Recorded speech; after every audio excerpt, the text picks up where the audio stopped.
Olá, meus amores do quinto ano. Hoje nós vamos iniciar nossas revisões para nossa avaliação. Vamos começar falando sobre os usos da vírgula. Nós estudamos 4 usos para nossa vírgula. O primeiro foi o vocativo, quando eu estou me dirigindo a alguém, quando eu quero falar com alguém. O segundo foi as enumerações, ou listas. Em uma sequência, nós devemos sempre colocar a vírgula entre um item e outro.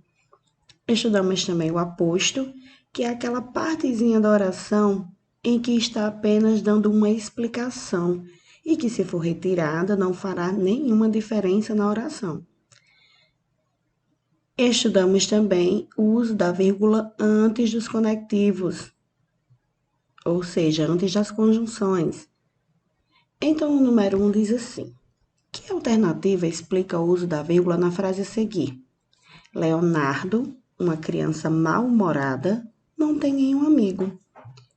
Essa vírgula foi usada para A. Separar os itens de uma enumeração ou lista.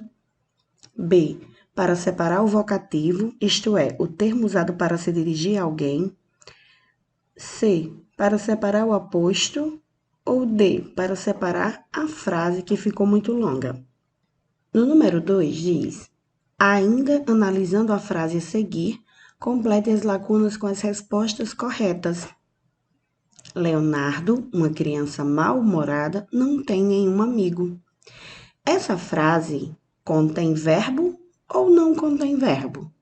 Portanto, ela pode ser classificada como frase nominal ou oração. Número 3. Sublinhe o sujeito de cada uma das frases a seguir. Na aula de matemática, a professora pergunta. Jaiminho responde.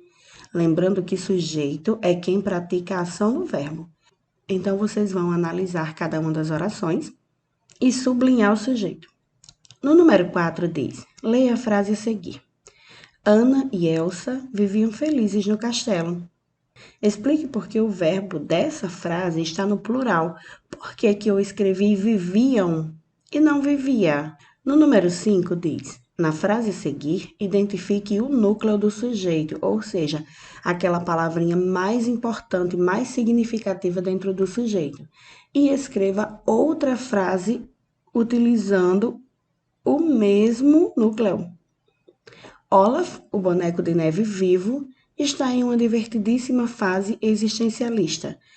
Observem quem é o sujeito, marquem o núcleo desse sujeito e escrevam uma outra frase utilizando-o. No número 6 diz: identifique o sujeito e o núcleo do sujeito nas frases a seguir. Na Ilha dos Enforcados, as coisas são um pouco diferentes. Quem é o sujeito? E quem é o núcleo desse sujeito? B. Lá, monstros convivem com pessoas.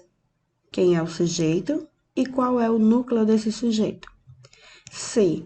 Quando os irmãos e seus amigos são interceptados por uma fantasma assustada.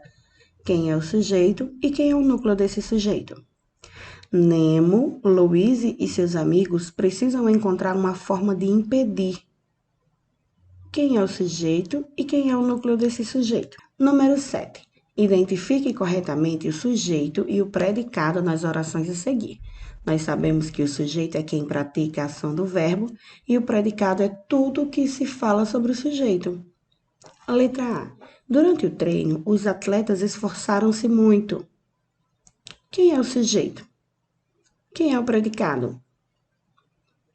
São poucas as flores do jardim. Quem é o sujeito? Quem é o predicado? Melissa e o irmão foram selecionados para participar das Olimpíadas de Matemática. Quem é o sujeito e quem é o predicado? Muitas vezes a chuva alaga as ruas do bairro. Quem é o sujeito e quem é o predicado? Lembrem-se que para descobrir o sujeito basta fazer a perguntinha ao verbo quem ou que. No número 8 diz: observe os termos destacados nas orações a seguir e classifique-os marcando 1 para sujeito e 2 para predicado. Primeiro, todas as crianças conseguiriam passar de ano. A expressão conseguiriam passar de ano é sujeito ou predicado? O jardim estava cheio de flores vermelhas. O jardim é sujeito ou predicado? Mateus e Luiz não queriam dormir cedo. Não queriam dormir cedo. É sujeito ou predicado? Os livros e as revistas foram vendidos por um valor absurdo. Os livros e as revistas é sujeito ou predicado? Quando o céu escureceu, a lua apareceu. A lua é sujeito ou predicado? Número 9. Complete os espaços com as formas nominais apropriadas entre parênteses. E aqui nós vamos lembrar das concordâncias. A concordância nominal. Quando o sujeito está no singular, tudo tem que estar no singular. Quando estiver no plural, tudo deve estar no plural. Quando estiver no feminino, tudo deve estar no feminino. Quando estiver no masculino, tudo tem que estar no masculino. Letra A. Paciência é necessário ou necessária quando se está no meio de uma crise. B. A aluna se limitou a dizer muito obrigado ou muito obrigada. Já são 2,5 ou meia. No final do semestre, estamos todos bastante ou bastantes ocupados. No número 10, nós vamos reescrever as frases substituindo os trechos sublinhados pelo verbo haver. Aqui nós iremos relembrar os casos especiais de concordância verbal, quando nós estudamos sobre o verbo haver e o verbo fazer. Existem momentos de silêncio. Nós vamos lembrar que temos que observar se o verbo existe está no presente, no passado ou no futuro, para que o verbo haver também possa estar no mesmo tempo. Número 10. Reescreva as frases substituindo os trechos sublinhados pelo verbo haver. Aqui nós iremos lembrar da exceção, das regras para a concordância verbal. Vamos lembrar que o verbo haver, quando está no sentido de existir, ele vai estar sempre no singular, na terceira pessoa do singular. Nós temos que observar aqui se o verbo existir está no presente, passado ou futuro, para que possamos colocar o verbo haver no mesmo tempo. Letra A. Existem momentos de silêncio. Como é o verbo haver no presente? Letra B. Se existissem homens românticos, existiriam mais mulheres apaixonadas.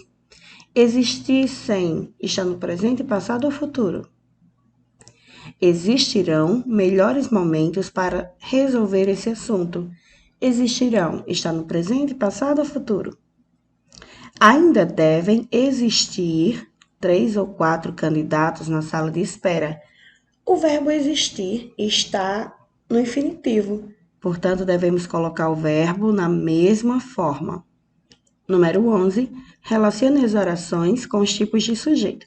Aqui nós vamos lembrar do sujeito composto, do sujeito oculto, do sujeito indeterminado e do sujeito simples. Colocando 1 para composto, 2 para oculto, 3 para indeterminado e 4 para simples. Letra A. Cantar faz bem para a alma. Esse sujeito é composto, oculto, indeterminado ou simples? B. As chaves e as malas de Joana já estão no carro. Esse sujeito é composto, oculto, indeterminado ou simples? Não encontraram o culpado. Simples, determinado, oculto ou composto? Perdi o voo. Composto, oculto, indeterminado ou simples? Bons estudos e até o nosso próximo encontro.